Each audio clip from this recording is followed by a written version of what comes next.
not what your country can do for you. Ask what you can do for your country. Hi, I'm Dave Welsh, your host on the Let's Visit show. Today, we're going to visit the JFK Museum and Library in Boston. Now, I've never been here before, but when I did it, I really enjoyed it, and I learned an awful lot. And I think you will too, so stay with us. Enjoy.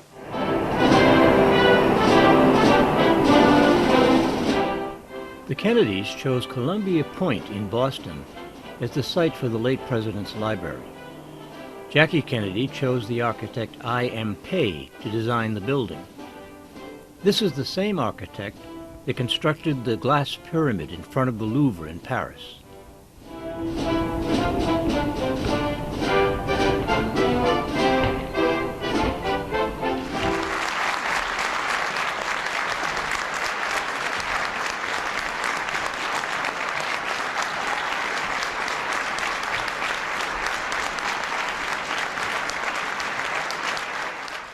When her mother and father were in the White House, she was the daughter that every parent longed to have, and 30 years later, that has not changed.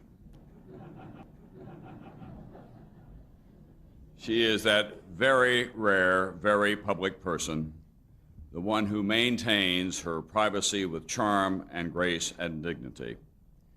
And as you might expect, this place and all that it represents is her heartbeat. Here at this library, she is the keeper of the flame as president of the John F. Kennedy Library Foundation. Madam President, Caroline Kennedy.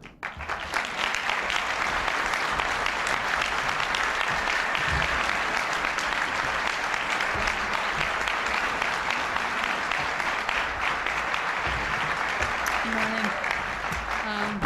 I want to thank all of you for coming to celebrate this special day with us.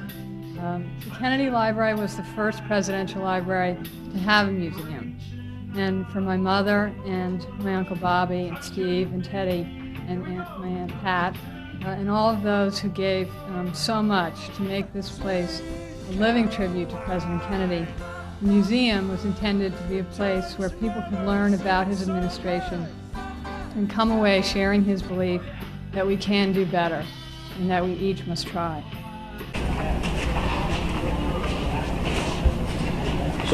I was lucky enough to tag along with several gentlemen from the Ipswich Council on Aging.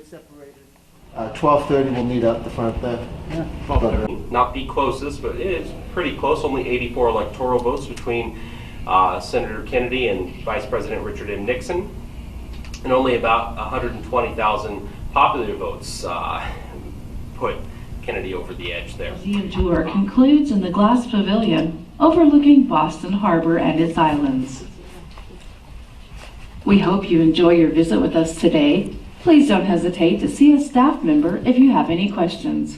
Once again, thank you for visiting. Too often we hold fast to the cliches of our forebears. We subject all facts to a prefabricated set of interpretations. We enjoy the comfort of opinion without the discomfort of thought.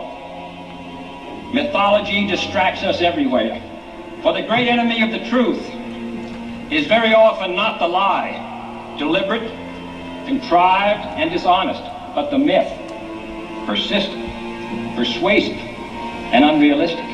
Always about whether you're going to be successful, and the combination really makes it a very difficult period. He's your kind of man, so do all that you can, and vote for Kennedy. Congressman Kennedy, how do you feel about your race for the Senate up here? Well, I think it's going very well, and of course, have great expectations. I think the state's going Democratic, and I think that the ticket's going to be... The wedding of Senator John F. Kennedy recalls Newport's one-time social grandeur.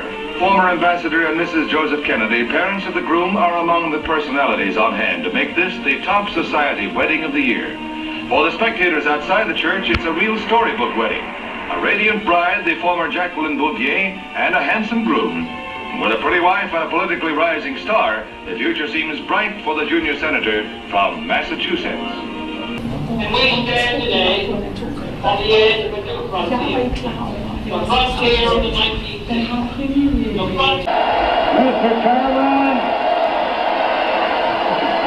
Mr. Chairman, Wyoming's vote will make a majority. Senator Kennedy.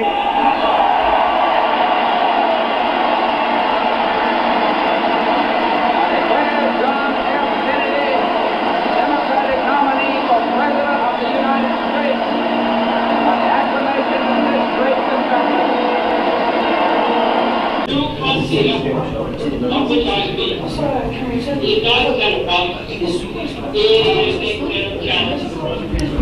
And courage and perseverance. I'm asking each of you to be pioneers toward that new frontier.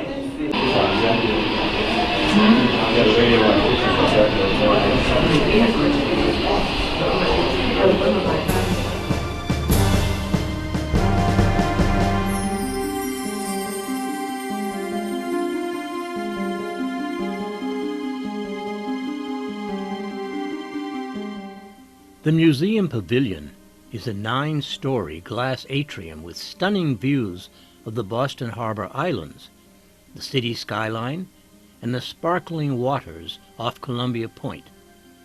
The space was designed by the architect I.M. Pei as an area of reflection on the accomplishments and unfinished work of the Kennedy presidency.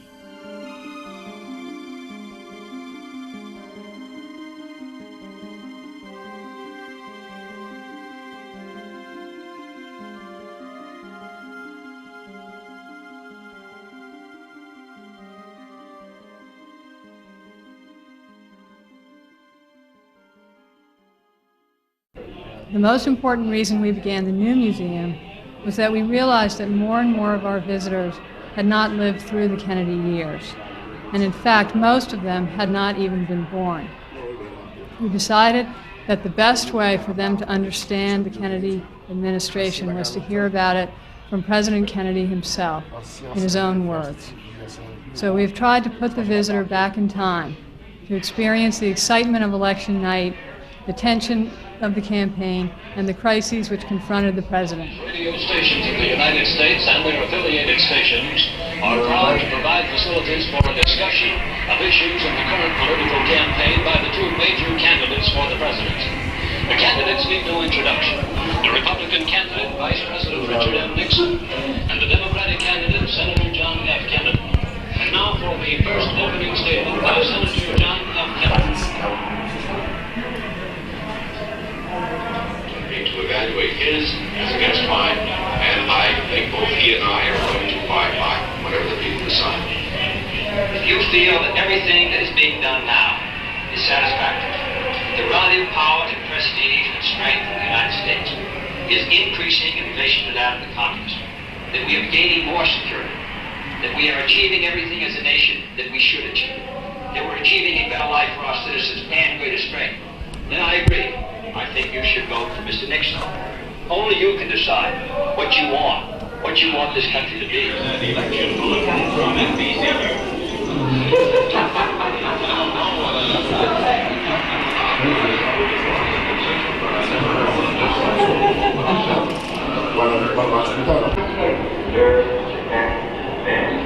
Constitution of the United States shall not be God.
One of the exhibits, which I particularly liked, was a display of several gifts given to the Kennedys by some world leaders.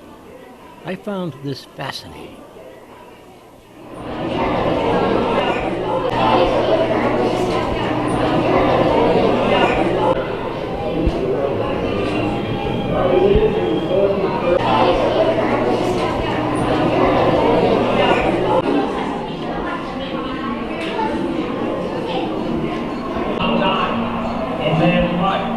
But we do not intend to stay behind, and in this decade we shall make up.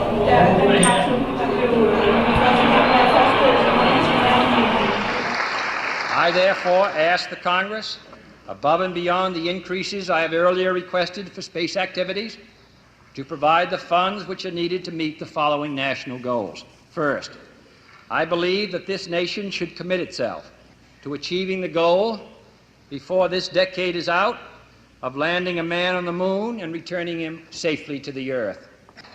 No single space project in this period will be more impressive to mankind or more important for the long-range exploration of space, and none will be so difficult or expensive to accomplish.